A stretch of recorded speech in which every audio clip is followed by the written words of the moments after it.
Salut, j'espère que vous allez tous bien et bienvenue sur ma chaîne. Je suis heureuse de vous retrouver pour faire avec vous cette galette des pommes de terre et des carottes. Vous allez voir, c'est trop bon. S'il vous plaît, chers amis, si c'est la première fois que vous passez par ici, merci de vous abonner à ma chaîne. Merci de partager la recette, s'il vous plaît, et activer la cloche de notification pour ne rien manquer. Je vous remercie. Je commence ma recette par prendre 2 carottes que je coupe en julienne avec la mandoline à julienne. Je réserve dans un saladier. Ensuite, je vais prendre 3 pommes de terre que j'ai déjà épluchées. Je vais faire pareil avec mes pommes de terre. Ensuite, je vais réserver également dans le saladier. Je vais mélanger les deux ensemble. Je vais remuer. Chers amis, s'il vous plaît, avant de continuer la recette, merci à vous de vous abonner à ma chaîne, s'il vous plaît. Merci de partager la recette. Merci de me laisser également un commentaire. Merci beaucoup. Donc, je vais continuer la recette. Une fois que les pommes de terre et les carottes sont bien mélangées, je vais aller prendre un autre saladier dans lequel je mets 3 œufs et je vais rajouter du sel, du poivre et je vais battre mes œufs en omelette. Vous pouvez rajouter un petit soupçon de lait si vous le souhaitez, mais moi je n'ai pas rajouté, j'ai juste battu mes œufs en omelette et ensuite j'ai rajouté dans mon mélange pommes de terre carottes. Je vais ensuite rajouter 2 cuillères à soupe de fécule de maïs du style maïzena.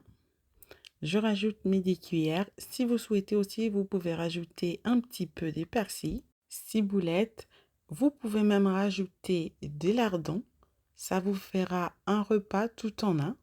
Donc, ça vous évitera de chercher la viande à manger à côté. Donc, voilà, c'est une proposition. Donc voilà. Donc après le maïzena, je vais aller bien mélanger à l'aide d'une cuillère à soupe ou une cuillère en bois. Je vais bien mélanger pour l'incorporer dans les légumes. C'est ce qui apportera à mes légumes un petit peu du croustillant à l'extérieur et du moelleux avec ce que je vais rajouter tout à l'heure. Vous allez voir à l'intérieur. Donc voilà. Ensuite, une fois le maïzena bien incorporé, je vais aller rajouter du parmesan. Je pris environ 100 g de parmesan pour la quantité de légumes que j'ai.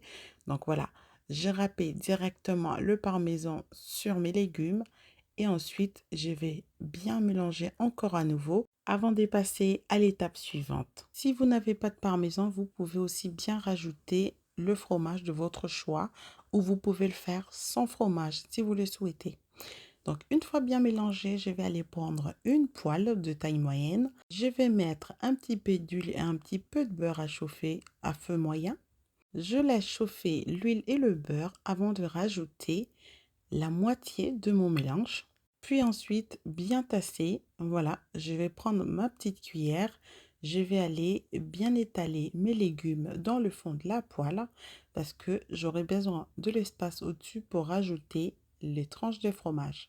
Donc, j'aplatis bien et on évite d'avoir une grosse couche de légumes en dessous pour éviter que vous ayez une mauvaise cuisson. Donc, on met vraiment le minimum. Et ensuite, je vais bien tasser comme je vous disais tantôt. Et après, je vais rajouter le tranche de fromage de mon choix. Ça va être de fromage à raclette pour ma part. Donc, je vais bien étaler juste dans le milieu avant de remettre une autre couche de carottes pommes de terre. Et ensuite, je viens bien couvrir par-dessus pour éviter d'avoir le fromage qui ressort de partout. Donc voilà, le fromage doit vraiment être contenu dans le milieu de ma galette. Cela permettra d'avoir le côté moelleux, comme je vous disais tantôt, au milieu de la galette. Donc, une fois bien tassé les légumes de dessus, je vais aller prendre un couvercle. C'est important de cuire à couvert parce que la chaleur doit être contenue dans la poêle pour avoir une meilleure cuisson des légumes. Si vous ne couvrez pas, vos pommes de terre, vos carottes seront trop croquantes et cela ne va pas vraiment être intéressant. Je vais couvrir, je vais laisser cuire 15 minutes sur le premier côté. Et ensuite, si vous avez la possibilité de retourner directement votre galette, Vous le faites comme moi, mais j'ai eu un petit accident sur les côtés. Bon, rien de grave.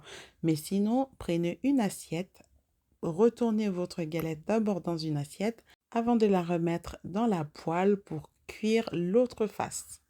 Donc voilà, l'autre face, on va faire pareil. Si besoin, rajouter un petit filet d'huile pour cuire l'autre côté. Moi, j'en avais pas vraiment eu besoin parce que la quantité que j'avais mise au départ, c'était largement suffisant. Donc voilà, pour l'autre face, je vais faire pareil, c'est-à-dire je vais aller couvrir et cuire 15 minutes environ. Au bout de 15 minutes, ma galette est prête.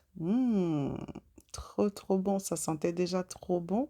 Donc voilà, ça donnait vraiment envie de dévorer. Et au final, quand on goûte, on craque. Voilà, chers amis, j'espère que la recette vous plaira. Merci à vous de la regarder jusqu'ici. Surtout, n'oubliez pas de vous abonner à ma chaîne. N'oubliez pas de partager la recette. S'il vous plaît, je vous retrouve très bientôt pour la nouvelle recette. Portez-vous bien. Bye bye.